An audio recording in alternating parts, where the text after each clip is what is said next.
Hello दोस्त, हरिओम। किरण family में आपका स्वागत है। श्रीमद् भागवत महापुराण पढ़ने जा रहे हैं। श्री गणेशाय नमः। ओम भूर्भुवः स्वः तत्सवितुर्वरेण्यं भर्गो देवस्य धीमहि धियो यो न प्रचोदयात्।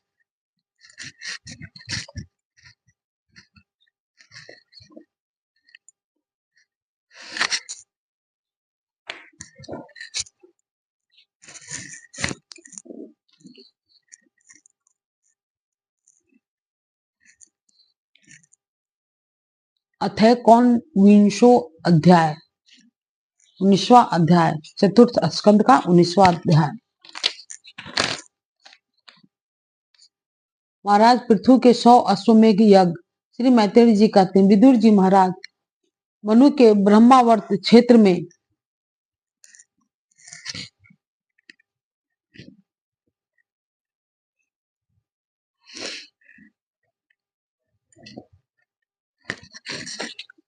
श्री मैत्रेय जी कहते, विदुर जी महाराज, मनु के ब्रह्मावर्त क्षेत्र में जहाँ सरस्वती नदी पूर्वमुखी होकर बहती है, राजा पृथु ने 100 अश्वमेघ यज्ञों की दीक्षा ली। यह देखकर भगवान इंद्र को विचार हुआ कि इस प्रकार तो पृथु के कर्म मेरे कर्मों की अपेक्षा भी बढ़ जाएंगे, इसलिए वे उनके यज्ञ महोत्सव को सहन न कर सके। महाराज पृथु के यज्ञ में सबके अंतर आत्मा सर्वलोक पूज्य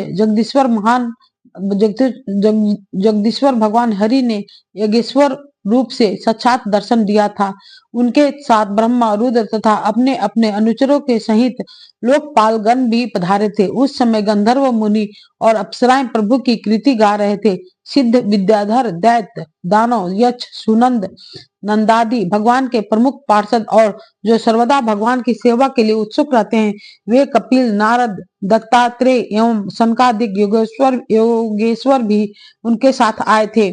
भारत उस यज्ञ में यज्ञ सामग्रियों को देने वाली भूमि ने कामधेनु रूप होकर यजमान की सारी कामनाओं को पूर्ण किया था। नदियां दाख और ईख आदि सब प्रकार के रसों को बहा लाती थी। नदियां दाख और ईख आदि सब प्रकार के रसों को बहा लाती थी तथा जिनसे मधु चूता रहता था। ऐसे बड़े बड़े वृक्ष दूध, दही, अन्न और घृत आदि तरह तरह की सामग्रियां समर्पण करते थे। समुद्र बहुत सी रत्न राशियां, पर्वत, भक्ष्य, भोज, चोष्य और लेह, 4 प्रकार के अन्न तथा लोकपालों के सहित संपूर्ण लोक तरह तरह के उपहार उन्हें समर्पण करते थे। महाराज पृथु तो एकमात्र श्री हरि को ही अपना प्रभु मानते थे। उनकी कृपा से उस यज्ञानुष्ठान में उनका बड़ा उत्कर्ष हुआ, किंतु यह बात देवराज इंद्र को सहन न हुई और उन्होंने उसमें विघ्न डालने को भी चेष्टा की। जिस समय महाराज पृथु अंतिम यज्ञ द्वारा भगवान यज्ञपति की आराधना कर रहे थे, इंद्र ने ईर्ष्यावश गुप्त रूप से उनके यज्ञ का घोड़ा हर लिया था। इंद्र ने अपनी रक्षा के लिए कवच रूप से पाखंड वेश धारण कर लिया था, जो अधर्म में धर्म का भ्रम उत्पन्न करने वाला है, जिसका आश्रय लेकर पापी पुरुष भी धर्मात्मा सा जान पड़ता है। इस वेश में वे घोड़े को लिए बड़ी शीघ्रता से आकाश मार्ग से जा रहे थे कि उन पर भगवान अत्रि की दृष्टि पड़ गई। उनके कहने से महाराज पृथु का महारथी पुत्र इंद्र को मारने के लिए उनके पीछे दौड़ा और बड़े क्रोध से बोला, अरे खरारा। इंद्र सिर पर जटाजुट और शरीर में भस्म धारण किए हुए थे। उनका ऐसा भेष देखकर पृथु कुमार ने उन्हें मूर्तिमान धर्म समझा, इसलिए उन पर बाण नहीं छोड़ा। जब वह इंद्र पर वार किए बिना ही लौट आया, तब महर्षि अत्रि ने पुनः उसे इंद्र को मारने के लिए आज्ञा दी। वत्स, इस देवता धम इंद्र ने तुम्हारे यज्ञ में विघ्न डाला है, तुम इसे मार डालो। अत्रि मुनि के इस प्रकार उत्साहित करने पर पृथु कुमार क्रोध में भर गया। इंद्र बड़ी तेजी से आकाश में जा रहे थे। उनके पीछे वह इस प्रकार दौड़ा जैसे रावण के पीछे जटायु।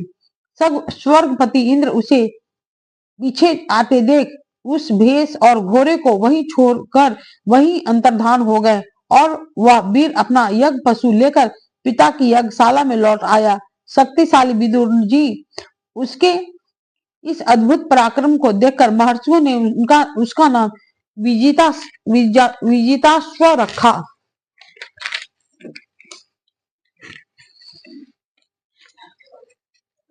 यज्ञ पशु को चसाल और युग में बांध दिया गया। शक्तिशाली इंद्र ने घोर अंधकार फैला दिया और उसी में छिपकर वे फिर उस घोड़े को उसकी सोने की जंजीर समेत ले गए। अत्रि मुनि ने फिर उन्हें आकाश में तेजी से जाते हुए दिखाई दिया। अत्रि मुनि ने फिर उन्हें आकाश में तेजी से जाते हुए दिखा दिया, किंतु उनके पास कपाल और खड़वांग देखकर पृथु पुत्र ने उनके मार्ग में कोई बाधा न डाली। तब अत्रि ने राजकुमार को फिर उकसाया और उसने गुस्से में भरकर इंद्र को लक्ष्य बनाकर अपना बाण चढ़ाया। यह देखकर ही इंद्रदेव उस भेष और घोड़े को छोड़कर वहीं अंतर्धान हो गए। वीर विजितासव अपना घोड़ा लेकर पिता की यज्ञशाला में लौट आया। तब से इंद्र के उस निंदित भेष को मंद बुद्धि पुरुषों ने ग्रहण कर लिया। इंद्र ने अश्वहरण की इच्छा से जो रूप धारण किए थे वे पाप के खंड होने के कारण पाखंड कहलाए। यहाँ खंड शब्द चिन्ह का वाचक है। इस प्रकार पृथ्वी के यज्ञ का विध्वंस करने के लिए यज्ञ पशु को चुराते समय इंद्र ने जिन्हें कई बार ग्रहण करके त्यागा था, उन नग्न रक्तांबर तथा कापालिक आदि पखंड पूर्ण आचारों में मनुष्यों की बुद्धि प्रायः मोहित हो जाती है, क्योंकि यह नास्तिक मत देखने में सुंदर है और बड़ी बड़ी युक्तियों से अपने पक्ष का समर्थन करते हैं। वास्तव में ये उपधर्म मात्र हैं। लोग भ्रमवश अपना धर्म मानकर उनमें आसक्त हो जाते हैं। इंद्र की इस कुचाल का पता लगने पर परम पराक्रमी महाराज पृथु को बड़ा क्रोध हुआ। उन्होंने अपना धनुष उठाकर उस पर बाण चढ़ाया। उस समय क्रोधावेश के कारण उनकी ओर देखा नहीं जाता था। तब ऋग्विजों ने देखा कि असह पराक्रमी महाराज पृथु इंद्र का वध करने को तैयार हैं। तब उन्हें रोकते हुए कहा, राजन आप तो बड़े बुद्धिमान हैं। यज्ञ दीक्षा लेने पर शास्त्र विहित यज्ञ पशु को छोड़कर और किसी का वध करना उचित नहीं है। इस यज्ञ कार्य में विघ्न डालने वाला आपका शत्रु इंद्र तो आपके सुयश से ही ईर्ष्यावश निस्तेज हो रहा है। हम अमोघ आवाहन मंत्रों द्वारा उसे यहीं बुला लेते हैं और बरात अग्नि में हवन किए देते हैं। विदुर जी यजमान से इस प्रकार सलाह करके उसके याजकों ने क्रोध पूर्वक इंद्र का आवाहन किया। वे श्रुवा द्वारा आहुति डालना ही चाहते थे कि ब्रह्मा जी ने वहां आकर उन्हें रोक दिया। वे बोले, याजकों तुम्हें इंद्र का वध नहीं करना चाहिए। यज्ञ संज्ञक इंद्र तो भगवान की ही मूर्ति है। तुम यज्ञ द्वारा जिन देवताओं की आराधना कर रहे हो वे इंद्र के ही तो अंग हैं और उसे तुम यज्ञ द्वारा मारना चाहते हो। पृथु के इस यज्ञ अनुष्ठान में विघ्न डालने के लिए इंद्र ने जो पाखंड फैलाया है वह धर्म का उच्छेदन करने वाला है। इस बात पर तुम ध्यान दो। अब उससे अधिक विरोध मत करो, नहीं तो वह और भी पाखंड मार्गों का प्रचार करेगा। अच्छा, परम यशस्वी महाराज पृथु के 99 ही यज्ञ रहने दो। फिर राजश्री पृथु से कहा, राजन आप तो मोक्ष धर्म के जानने वाले हैं, अतः अब आपको इन यज्ञ अनुष्ठानों की आवश्यकता नहीं है। आपका मंगल हो। आप और इंद्र दोनों की पवित्र कीर्ति भगवान श्री हरि के शरीर है, इसलिए अपने ही स्वरूप भूत इंद्र के प्रति आपको क्रोध नहीं करना चाहिए। आपका यह यज्ञ निर्विघ्न समाप्त नहीं हुआ है, इसके लिए आप चिंता न करें। हमारी बात आप आदर पूर्वक स्वीकार कीजिए। देखिए, जो मनुष्य विधाता के बिगाड़े हुए काम को बनाने का विचार करता है उसका मन अत्यंत क्रोध में भरकर भयंकर मोह में फंस जाता है। बस इस यज्ञ को बंद कीजिए। इसी के कारण इंद्र के चलाए हुए पाखंडों से धर्म का नाश हो रहा है, क्योंकि देवताओं में बड़ा दुराग्रह होता है। जरा देखिए तो, जो इंद्र घोड़े को चुराकर आपके यज्ञ में विघ्न डाल रहा था, उसी के रचे हुए इन मनोहर पाखंडों की ओर सारी जनता खींचती चली जा रही है।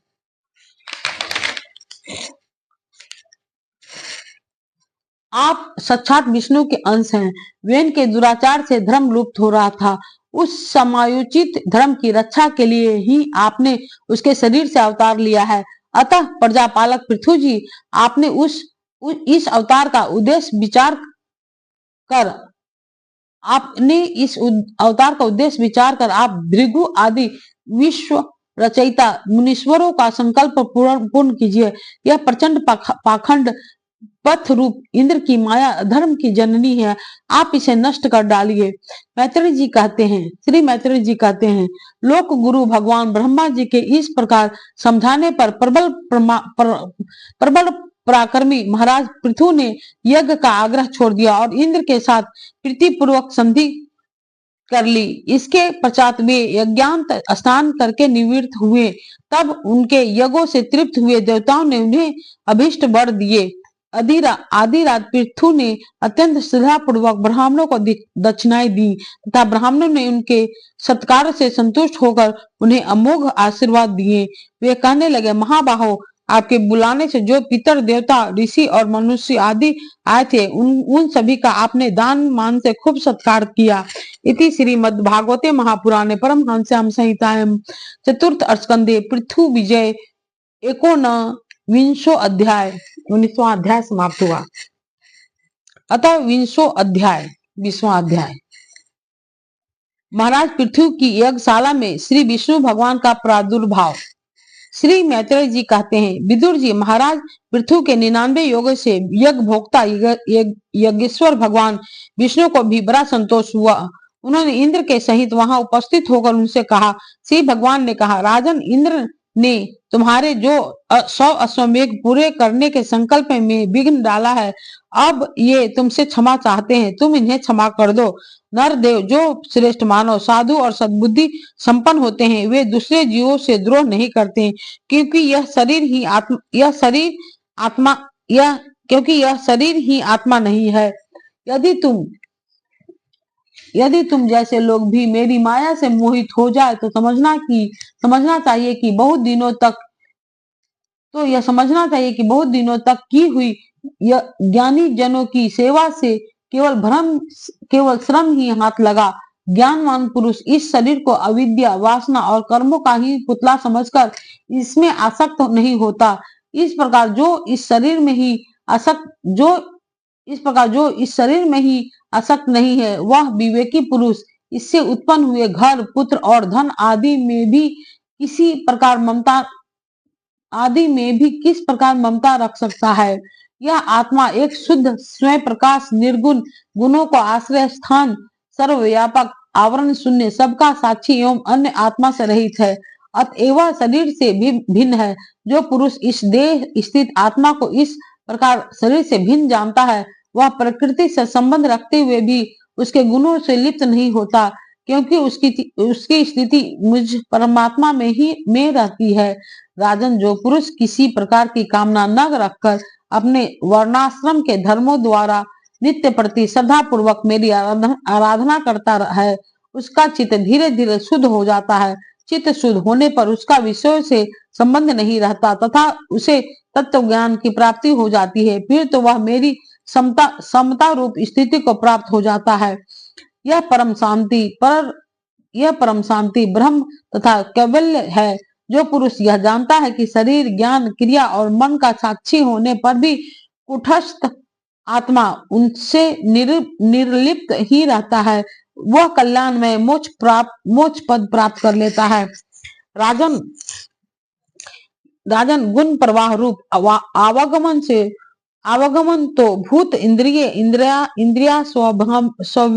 इंद्रिया, अभिमानी, देवता और चिदाभास, इन सब की समष्टि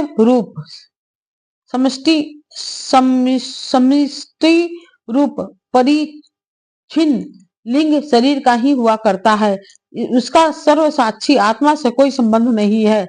मुझमें दृढ़ अनुराग रखने वाले बुद्धिमान पुरुष संपत्ति और विपत्ति प्राप्त होने पर भी कभी हर्ष, शोक आदि विकारों के वशीभूत नहीं होते।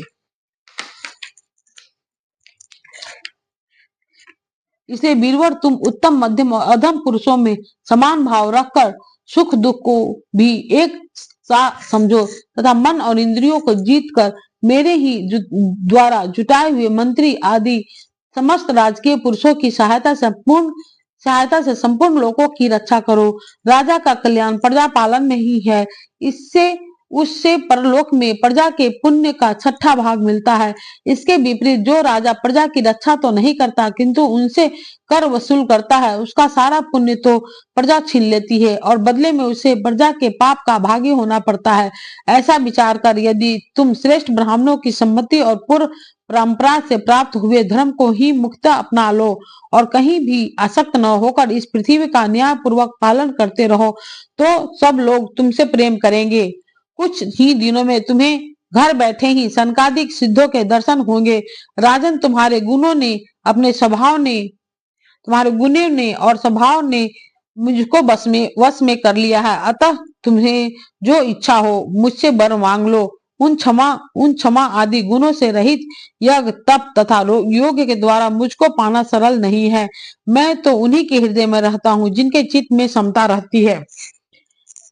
श्री मैत्रेय जी कहते हैं, विदुर जी, सर्वलोक गुरु श्री हरि के इस प्रकार कहने पर जगत विजयी महाराज पृथु ने अपनी उनकी आज्ञा सिरोधार्य की। देवराज इंद्र अपने कर्म से लज्जित होकर उनके चरणों पर गिरना ही चाहते थे कि राजा ने उन्हें प्रेम पूर्वक हृदय से लगा लिया और मालिन्य निकाल दिया। फिर महाराज पृथु ने विश्वात्मा भक्त वत्सल भगवान का पूजन किया और क्षण क्षण में उमड़ते हुए भक्ति भाव में निमग्न होकर प्रभु के चरण कमल पकड़ लिए। श्री हरि वहां से जाना चाहते थे किंतु पृथ्वी के प्रति जो उनका वात्सल्य भाव था उसने उन्हें रोक लिया। वे अपने कमल दल के समान नेत्रों से उनकी ओर देखते ही रह गए, वहां से जा न सके। आदिराज महाराज पृथ्वी भी नेत्रों में जल भर आने के कारण न तो भगवान का दर्शन ही कर सके और न तो कंठ गदगद हो जाने से कुछ बोल ही सके। उन्हें हृदय से आगलीन कर पकड़े रहे और हाथ जोड़े ज्यों के त्यों खड़े रह गए। प्रभु अपने चरण कमलों से पृथ्वी को स्पर्श किए खड़े थे। उनका कराग्र भाग गरुड़ जी के ऊंचे कंधे पर रखा हुआ था। महाराज पृथु के नेत्रों के आंसू पोंछकर अतृप्त दृष्टि से उनकी ओर देखते हुए इस प्रकार कहने लगे। महाराज पृथु बोले, मोक्षपति प्रभु, आप वर देने वाले ब्रह्मादि देवताओं को भी वर देने में समर्थ हैं। कोई भी बुद्धिमान पुरुष आपसे देह अभिमानियों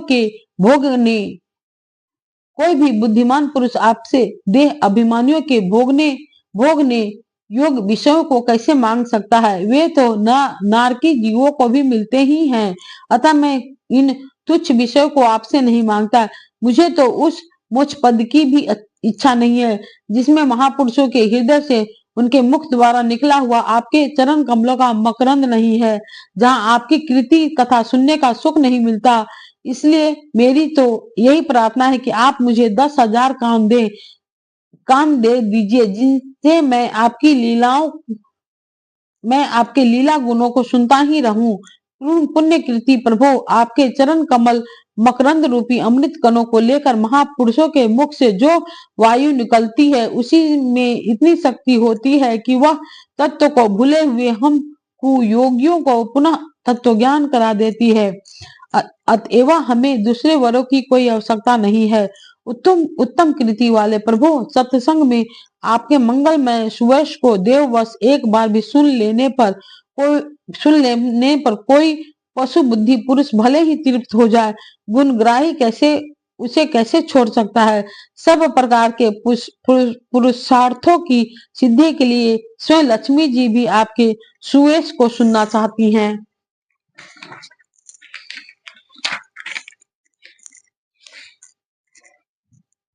अब लक्ष्मी जी के समान मैं भी अत्यंत उत्सुकता से आपके स्वर गुण धाम पुरुषोत्तम की सेवा ही करना चाहता हूँ, किंतु ऐसा ना हो कि एक ही पति की सेवा प्राप्त करने की होड़ के कारण आपके चरणों में ही मन को एकाग्र करने वाले हम दोनों में कलह छिड़ जाए। जगदीश्वर जगत जननी लक्ष्मी जी के हृदय में मेरे प्रति विरोध भाव होने की संभावना तो है ही, क्योंकि जिस आपके स्वर सेवा कार्य में उनका अनुराग है, उसके लिए मैं भी ललायित हूँ। किंतु आप दीनों पर दया करते हैं, उनके तुच्छ कर्मों को भी बहुत करके मानते हैं। इसलिए मुझे आशा है कि हमारे झगड़े में भी आप मेरा ही पक्ष लेंगे। अब तो आप तो अपने स्वरूप में ही रमन करते हैं। भला आपको भला लक्ष्मी जी से भी क्या लेना है। इसी से निष्काम महात्मा ज्ञान हो जाने के बाद भी आपका भजन करते हैं। आप में माया के कार्य, अहंकार आदि का सर्वथा अभाव है। भगवान, मुझे तो आपके चरण कमलों का निरंतर चिंतन करने के सिवा सत्पुरुषों का कोई और प्रयोजन नहीं जान पड़ता। मैं भी बिना किसी इच्छा के आपका भजन करता हूँ। आपने जो मुझसे कहा कि वर मांग तो आपने मुझसे कहा कि वर मांग सो आपकी इस वाणी को तो मैं संसार को मोह में डालने वाला ही मानता हूँ। यदि उस वेदवाणी रूप रस्सी से लोग बंधे ना होते तो वे मोहवश साकाम कर्म क्यों करते। पर वो आपकी माया से ही मनुष्य अपने वास्तविक स्वरूप आपसे विमुख होकर अज्ञानवश अन्य स्त्री पुत्र आदि की इच्छा करता है। फिर भी जिस प्रकार पिता पुत्र की प्रार्थना की अपेक्षा न रखकर अपने आप ही पुत्र का कल्याण करता है, उसी प्रकार आप भी हमारी इच्छा की अपेक्षा न करके हमारे हित के लिए स्वयं ही प्रयत्न करें। श्री मैत्रेय जी कहते हैं, आदि राज पृथु के इस प्रकार स्तुति करने पर सर्वसाक्षी श्री हरि ने उनसे कहा, राजन, तुम्हारी मुझ में भक्ति हो। बड़े सौभाग्य की बात है कि तुम्हारा चित्त इस प्रकार मुझ में लगा हुआ है। ऐसा होने पर तो जो पुरुष सहज में ऐसा होने पर तो जो ऐसा होने पर तो पुरुष सहज में ही मेरी उस माया को पार कर लेता है, जिसको छोड़ना या जिसके बंधन से छूटना अत्यंत कठिन है। अब तुम सावधानी से मेरी आज्ञा का पालन करते रहो। प्रजापालक नरेश, जो पुरुष मेरी आज्ञा का पालन करता है उसका सर्वत्र मंगल होता है। श्री मैत्रेय जी कहते हैं, विदुर जी, इस प्रकार भगवान ने राजश्री पृथ्वी के सार गर्भित वचनों का आदर किया। फिर पृथु ने उनकी पूजा की और उन पर सब प्रकार कृपा कर वहां से चलने को तैयार हुए। महाराज पृथु ने वहां जो देवता, ऋषि, पितर, गंधर्व, सिद्ध, चारण, नाग, किन्नर, अप्सरा, मनुष्य और पक्षी आदि अनेक प्रकार के प्राणी एवं भगवान के पार्षद आए थे, उन सभी का भगवत बुद्धि से भक्ति पूर्वक वाणी और धन के द्वारा हाथ जोड़कर पूजन किया। इसके बाद वे सब अपने अपने स्थानों को चले गए। भगवान अच्युत भी राजा पृथु एवं उनके पुरोहितों का चित्त चुराते हुए अपने धाम को सिधारे। तदनंतर अपना स्वरूप दिखाकर अंतर्धान हुए। अव्यक्त स्वरूप देवादि देव भगवान को नमस्कार करके राजा पृथु भी अपनी राजधानी में चले गए। इति श्रीमद् भागवते महापुराणे परमहंस्याम संहितायां चतुर्थ स्कंदे 20 अध्याय। कल पढ़ेंगे अथ 20 अध्याय, महाराज पृथु का अपनी प्रजा को उपदेश।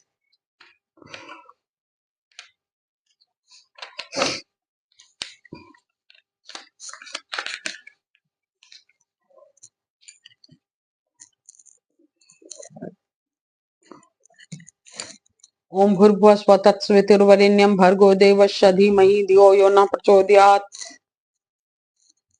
हरि ओम दोस्त,